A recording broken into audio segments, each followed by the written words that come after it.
વાર્તા રેડલાઇનમાં આપનું સ્વાગત છે। મહીસાગર જિલ્લાના સંતરામપુર તાલુકાના ગોઠેબ ગામમાં સરકારી જમીનો પર આખા ગામે દબાણ, શોપિંગ સેન્ટરો સહિત મકાનો બનાવી દેતા તંત્રએ લાલ આંખ કરી મામલતદાર દ્વારા અંદાજિત 100 જેટલા દબાણકર્તાને નોટિસ આપતા દબાણકર્તા લોકોમાં રોષ ભભૂક્યો। મહીસાગર જિલ્લાના વિવિધ વિસ્તારોમાં સરકારી પડતર તેમજ ગૌચર જમીનો પર થયેલા ગેરકાયદેસર દબાણો હટાવવા માટે તંત્ર દ્વારા હવે કડકાઈથી નોટિસો ફટકાવવાનો દર શરૂ કરવામાં આવ્યો છે। ત્યારે અહીં તો સંતરામપુર તાલુકાનું ગોઠી બાખુ ગામ દબાણમાં હોવાને લઈ નોટિસ મળતા લોકોમાં કચવાટ સાથે પ્રશ્ન ઉદ્ભવ્યો છે કે આઝાદીના આટલા વર્ષો વીતી ગયા છતાં પણ આજ દિન સુધી તેઓને તંત્ર દ્વારા કોઈ નોટિસ આપવામાં આવી નથી। અહીં રહેતા લોકોની પેઢીઓથી અહીં વસવાટ કરી રહ્યા છે અને મકાન પણ પાકા બનેલા છે। પંચાયત વેરો ભરે છે, લાઇટ વેરો ભરે છે, પાણી વેરો ભરે છે તેમજ સરકારી અનેક લાભો પણ આજ મકાનો ઉપર મળેલા છે। ત્યારે અહીં એકાએક નોટિસ મળતા લોકોમાં ભય પણ ઊભો થયો છે અને તંત્ર સામે રોષ ઠાલવી રહ્યા છે। ગોઠીબ ગામના અંદાજિત 300થી વધુ લોકોને મકાન, દુકાન સહિત જમીનમાં ગેરકાયદેસર બાંધકામને લઈ સંતરામપુર મામલતદાર દ્વારા નોટિસ આપી દિન 7માં ખુલાસો માંગે છે। અહીં ગ્રામજનો કહી રહ્યા છે કે અમારી પેઢીઓ અને અમારા દાદાઓથી અમે અહીં વસવાટ કરીએ છીએ। આજ દિન સુધી તંત્ર દ્વારા કોઈ નોટિસ નથી આપવામાં આવી। એકાએક કેવી રીતે આ નોટિસ આપી તેને લઈ હવે લોકોમાં તંત્રના કામગીરીમાં રોષ ઊભો થયો છે। ત્યારે ગોઠીબ ગામે સરકારી જમીન પર તોતિંગ આખું શોપિંગ સેન્ટર બનાવી દઈ દુકાનો ભાડે આપી કમાણી કરવામાં આવી છે, જેમાં ગામના જ અરજદાર દ્વારા તંત્રને લેખિતમાં રજૂઆત કરી સરકારી જમીન ખુલ્લી કરવા માંગ કરી છે। મારું નામ નરોસિંહ ભગવાનભાઈ બારિયા, ગામ રામભીમના મુવાડા, પોફળફળિયું, તાલુકે ગોધર, જિલ્લે મહીસાગર। અમારા ત્યાં એવી નોટિસો આપી છે ઘર પાડવાની।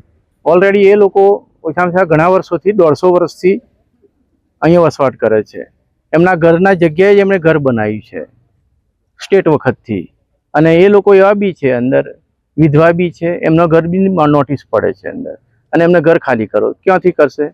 બી જમીન તો છે નહીં એમની પાસે, આદિવાસી છે અને ગરીબ છે, મોડ ઇન્દિરા આવાસના લીધે તો ઘર લીધું અને સરકારે આપ્યું અને પાછું કે પાડી નાખો, અને જૂનો ઘર હતો એ તો નવો ઘર બનાવી શક્યા જ નથી હાલમાં, કારણ કે વર્ષોથી પડેલો ઘર દેખાય છે અને ત્યાં ઓલરેડી સરકાર તપાસ કરી શકે છે કે ત્યાં ઘર કેવો છે। અત્યારે શું માંગ છે?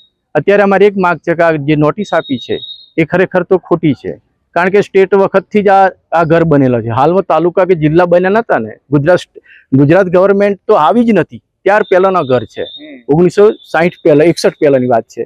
તો હમણાં આ લોકો એટલા જાગૃત થઈ ગયા સરકાર, એવું કહેવાય કે ગરીબને જ પાડવાના છે। આ વિકાસ માટે આપણે તાલુકાને નવી રચના નજીક કરી છે, પણ આ લોકોને એવું છે કે વિકાસ નહીં વિનાશના તરફી દોરી રહ્યા છે, એટલે ઘર આપવાની જગ્યાએ ઘર હડપ કરવાની કોશિશ કરી રહ્યા છે। તો અમારે ગાંધીજી માર્ગ અપનાવવો પડશે। મારું નામ ગોરી દાનાભાઈ વાઘાભાઈ છે, રાણે સસરનો છું, અને મને આ ઘર પાડવા માટેની નોટિસ મળી અને અત્યારે અહીં આવેલું છું, અને મને બી મળી, મારા ગામમાં પણ મળી, ને વર્ષોથી મારા બાપ દાદાઓ અહીંયા રહે છે અને 2-3 પેઢીથી રહે છે। જે જૂના મકાન જે બાપ દાદા હતા તેને ત્યાં જ મકાન બનાવેલા છે, તો બી સરકારશ્રીએ નોટિસ ફટકારી છે।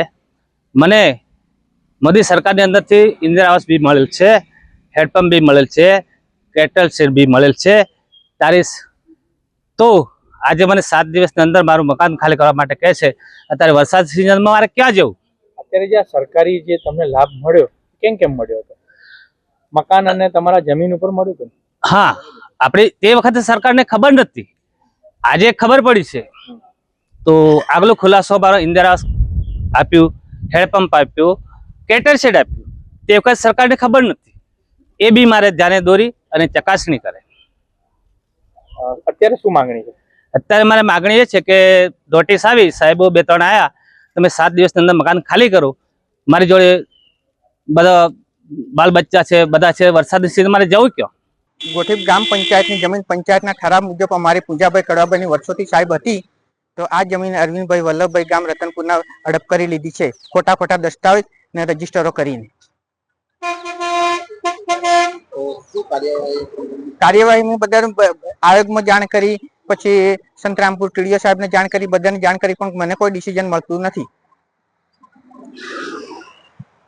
હું ગરીબ માણસ છું સાહેબ,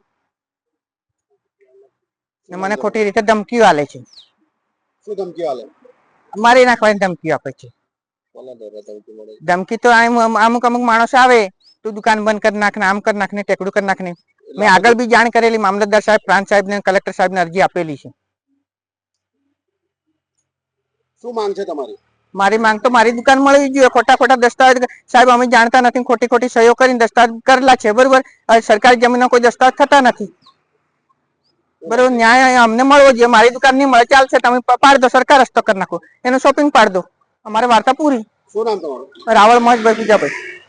સંતરામપુર તાલુકાના મામલતદાર અને રેવન્યુ તલાટી દ્વારા ગોઠીપ ગામમાં સર્વે નંબર 357 સહિતની સરકારી પડતર તેમજ ગૌચર જમીન ઉપર વર્ષોથી ખેતી કે વસવાટ કરતા આશરે 300 થી વધુ લોકોને નોટિસ આપવામાં આવી છે, જેને લઈ અંદાજિત નાના મોટા બાંધકામ ગણીએ તો 300 કરોડથી વધારેનું સ્થાનિકો દ્વારા બાંધકામ કરી દેવામાં આવ્યું છે. પરંતુ તેઓ કહી રહ્યા છે કે અમે અહીં અમારી આ 5મી પેઢી કે જે અમારા વારસામાં મકાન અમને મળેલું છે, અહીં તંત્ર દ્વારા તેઓને આધાર પુરાવા સાથે મામલતદાર કચેરી ખાતે હાજર રહેવા અને સુનાવણી માટે બોલાવ્યા છે.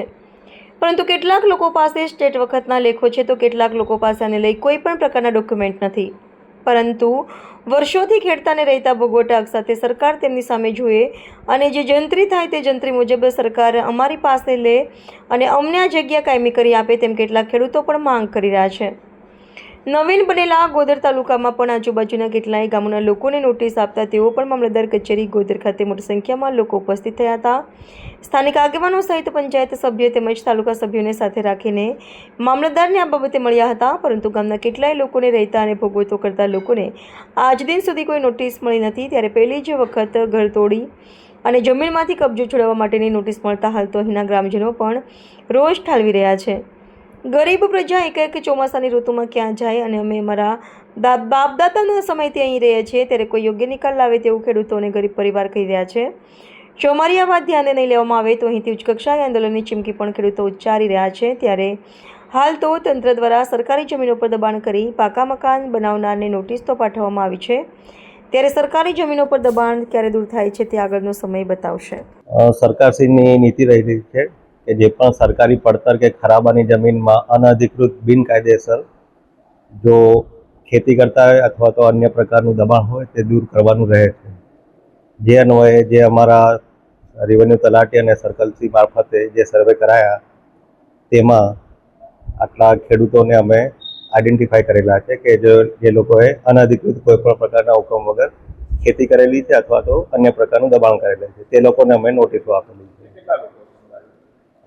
હાલના આંકડા મુજબ તો 200 ઉપરના દબાણકર્તાઓને અમે નોટિસ આપેલી છે. સર, મુખ્ય પ્રશ્ન એ પણ છે કે જેણે બાંધકામ કર્યું છે એમાં સરકારી આવાસ મળ્યા છે, કોકને ઠેકર શેડ પણ મળ્યા છે, તો એ પ્રમાણની ચકાસણી કર્યા વગર જ આપી દેવામાં આવ્યું છે. આ લોકોનો એવો આક્ષેપ પણ છે. હાલમાં જે પણ અમે સાંભળ્યા છે તેનામાં તો કોઈ એવું નીકળ્યું નથી ગોધર તાલુકામાં, પરંતુ જો એવું નીકળશે તો અમે એની ચકાસણી કરશું.